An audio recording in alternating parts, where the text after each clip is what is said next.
What have the last 2.5 years been like for you?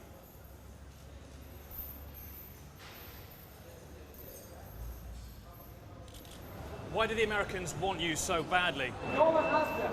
Go and ask the Bush administration, Obama administration. Go and ask Mrs. Clinton. She would have explained why they did it. I don't know. I have no clue. VIKTOR BOUT, often dubbed the Merchant of Death, is perhaps the world's most infamous arms dealer, a reputation that was significantly bolstered by the Hollywood film Lord of War. Portrayed by Nicolas Cage, the film offers a dramatized glimpse into the life of an individual who supplied arms to the most dangerous and conflict-ridden corners of the globe. While many scenes in the movie are exaggerated or purely fictional, the essence of Bout's dealings with notorious groups and leaders, from Al-Qaeda and the Taliban, to supplying military equipment to Libyan leader Muammar Gaddafi and fueling wars across Africa, is rooted in truth.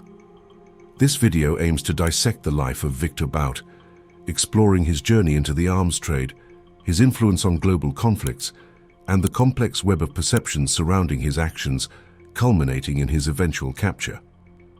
Through this exploration, we delve into the darker aspects of global politics and the arms trade, examining the fine line between villainy and heroism in the international arena.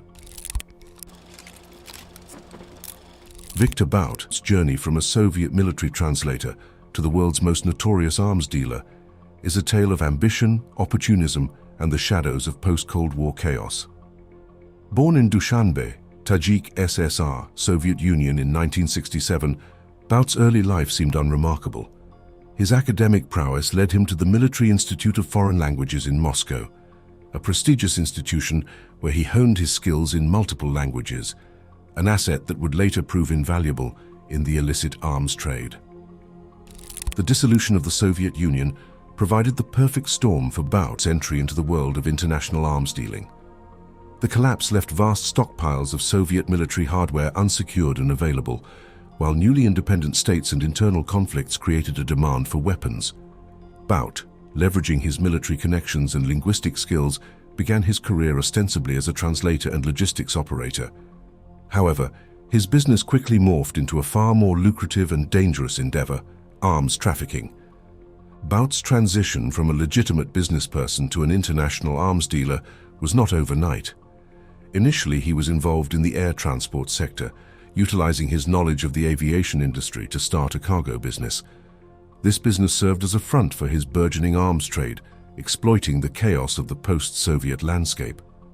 His company provided a vital service to war-torn regions, delivering goods and, more nefariously, weapons. Bout's operations expanded rapidly, benefiting from the lax regulatory environments and the high demand for military hardware in conflict zones.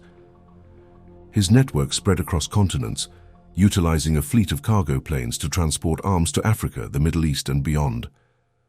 Bout's ability to navigate the complex geopolitical landscape, coupled with his linguistic skills and understanding of the military supply chain, positioned him as a pivotal figure in the arms trade. He capitalized on the global demand for arms, supplying weapons to anyone willing to pay, regardless of their intentions or the potential for human suffering. This early phase of Bout's career set the stage for his ascent to becoming the Merchant of Death, marking the beginning of his dark legacy in international arms dealing. VIKTOR Bout's infamy in the world of arms dealing is largely attributed to his transactions with some of the most dangerous and controversial figures and groups of the late 20th and early 21st centuries.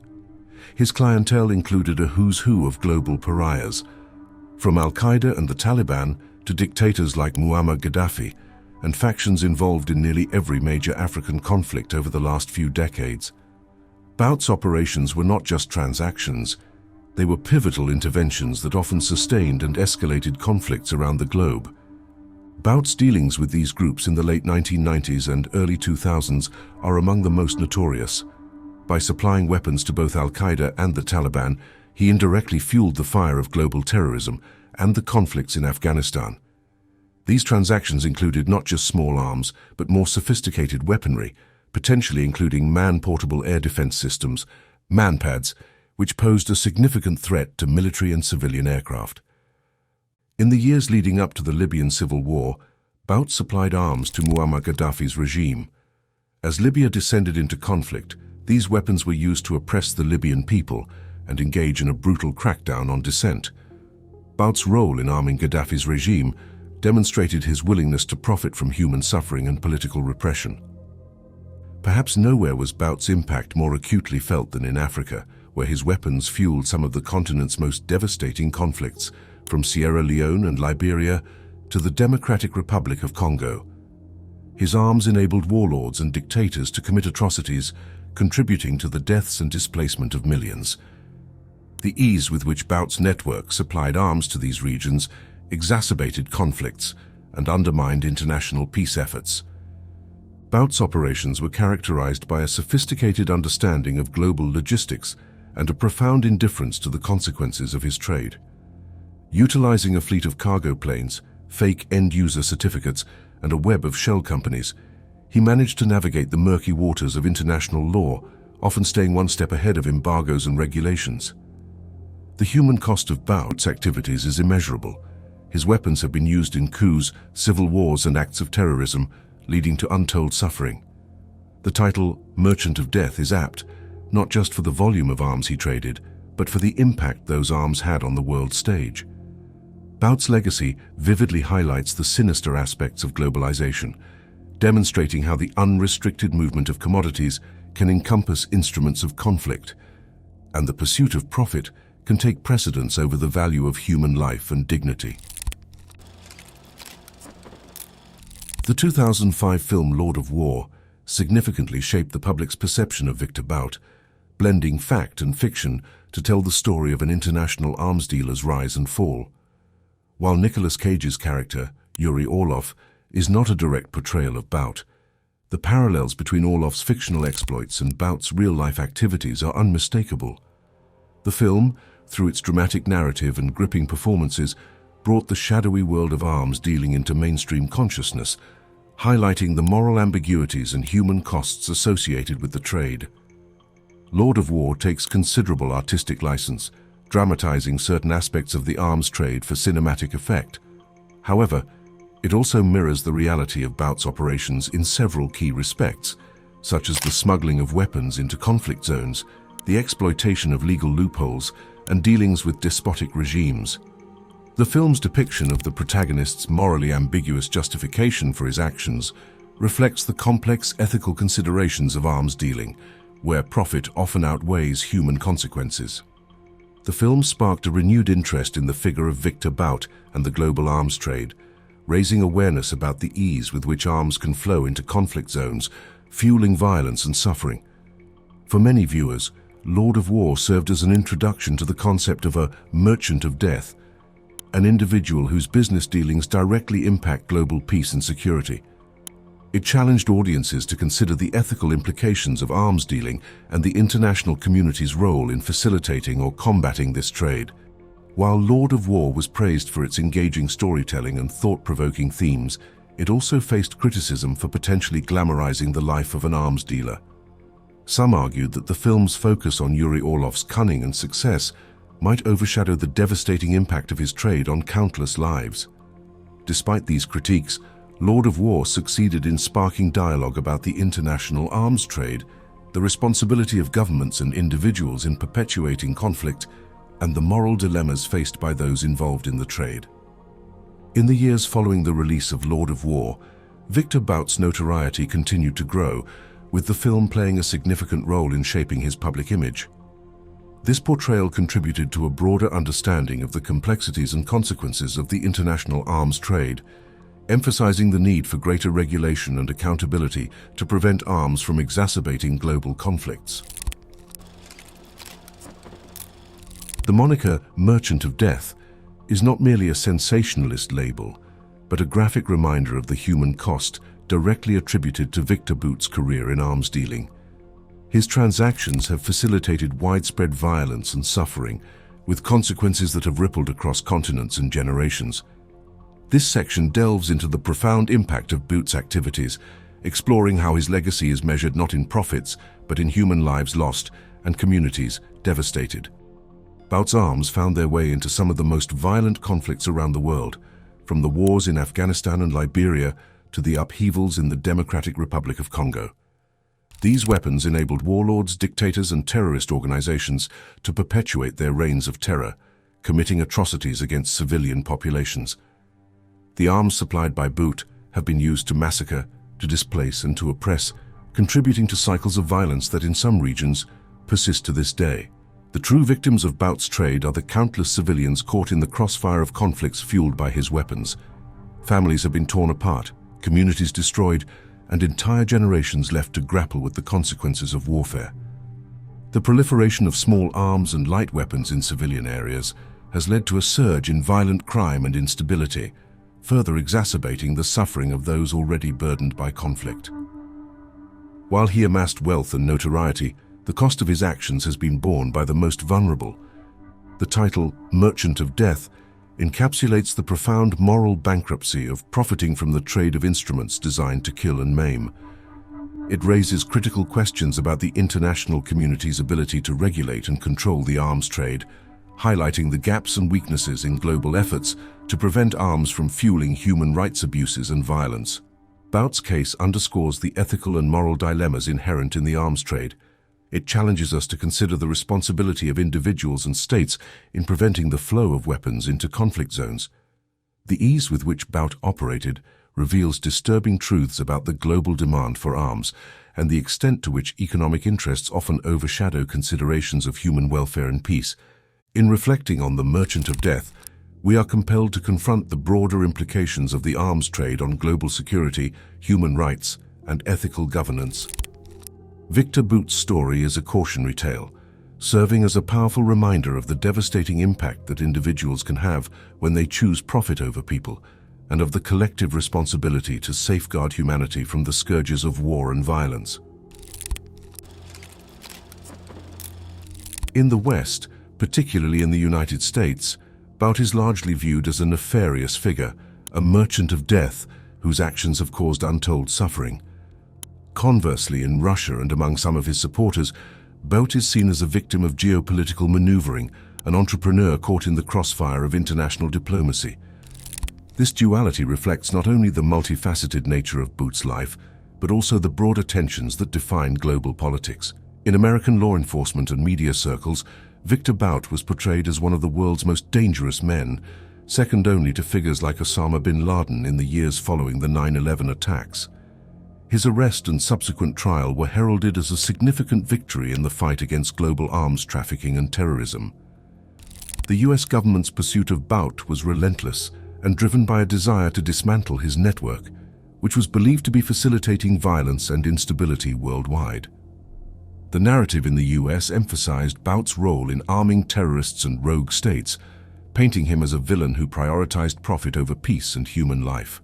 Contrastingly, in Russia, Bout's capture and extradition were met with accusations of political foul play. Many Russians viewed Bout as a scapegoat, a businessman entangled in a geopolitical struggle between Russia and the United States.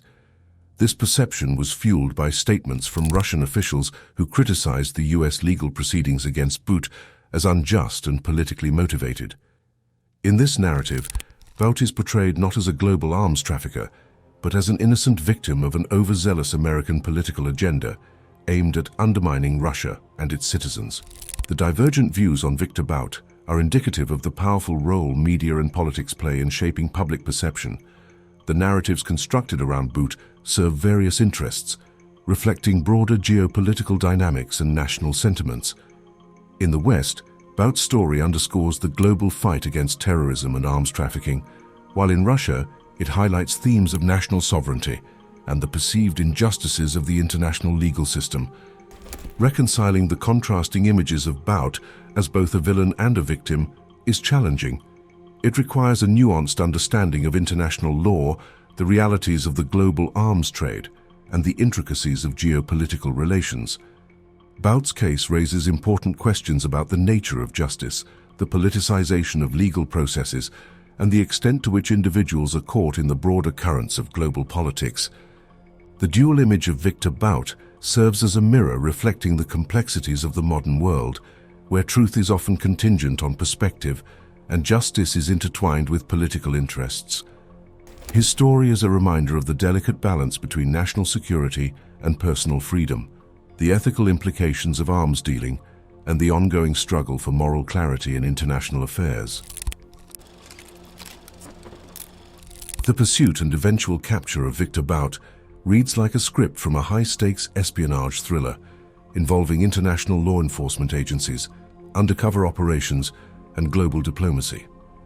Bout's ability to evade arrest for years only added to his notoriety, making his eventual capture a significant victory for those pursuing him.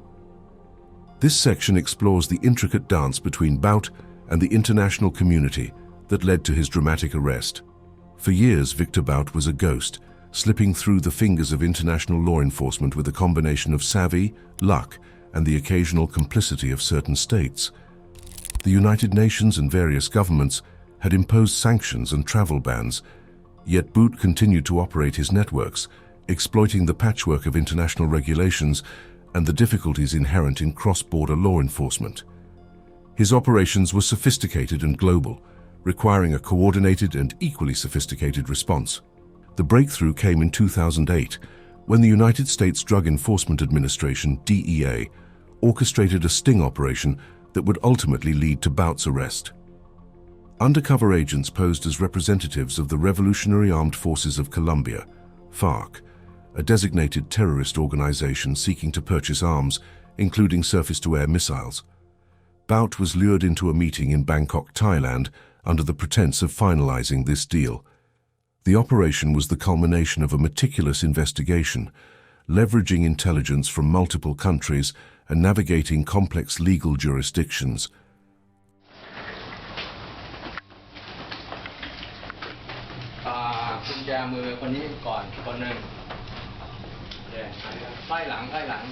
Bout was arrested by Thai authorities on March 6, 2008, marking the end of his decades-long career in arms dealing. However, his capture was only the beginning of a lengthy legal and diplomatic battle. Russia vehemently protested Bout's arrest and launched a vigorous campaign for his release, claiming that the charges against him were unjust and politically motivated. The extradition process was fraught with delays and legal challenges, reflecting the tense geopolitical contest between the United States and Russia. It wasn't until November 16, 2010, after extensive legal wrangling and international pressure, that Bout was extradited to the United States to face charges. In the United States, Bout faced a trial that spotlighted his global arms trafficking operations and the international efforts to bring him to justice. In 2011, he was convicted on charges of conspiracy to kill U.S. nationals, conspiracy to kill U.S. officers and employees, conspiracy to acquire and use anti-aircraft missiles, and conspiracy to provide material support to a terrorist organization. Bout was sentenced to 25 years in prison, a sentence that to some seemed inadequate given the scale of his crimes, but to others represented a landmark achievement in the fight against international arms trafficking. The capture of Victor Bout highlighted the challenges and complexities of international law enforcement in a globalized world. It underscored the necessity of international cooperation and the difficulties of navigating geopolitical interests. Bout's arrest and trial also sparked debates about jurisdiction, the role of sting operations in international law enforcement, and the thin line between entrepreneurial activity and criminality in the shadowy world of arms dealing. The saga of Victor Bout, from his rise as an international arms dealer to his eventual capture and conviction, encapsulates the dark underbelly of global geopolitics and the arms trade. His story serves as a compelling narrative that weaves together themes of ambition, legality, and morality, offering a window into the complex world of international relations and the shadow economy. Bout's legacy is multifaceted, embodying both the capacity for human ingenuity and the depths of moral depravity. Victor Bout's career highlighted the challenges of regulating the international arms trade, a sector often characterized by opacity and jurisdictional loopholes. His ability to operate across continents, evading sanctions and embargoes, underscores the need for more robust international cooperation and legal frameworks to govern the trade of arms. Bout's case has prompted countries and international bodies to tighten controls and enhance surveillance mechanisms, though the efficacy of these measures remains a subject of debate. One of the key lessons from Bout's story is the importance of international collaboration in combating illicit activities that span borders. His arrest and extradition were made possible through the cooperation of multiple countries and agencies. The debate over arms control and the ethics of the arms trade continues to rage, with Bout's story serving as a poignant reminder of the human cost associated with this trade. Questions about the moral responsibility of arms dealers, the complicity of governments, and the effectiveness of international law in curbing arms proliferation remain central to discussions on global peace and security. Bout's narrative forces us to confront the uncomfortable realities of a world where the demand for arms, whether for defense, aggression, or profit, often trumps considerations of human life and dignity. Viktor Bout's legacy is not just about the man himself, but about the world that enabled his rise and the systemic issues that his career exposed. It is a call to action for the international community to re-evaluate its priorities and strengthen its resolve in ensuring that the trade in arms does not undermine global peace and security. As the world continues to grapple with conflict, terrorism, and geopolitical tensions, the lessons from Bout's life and the shadows of the arms trade demand our attention and action.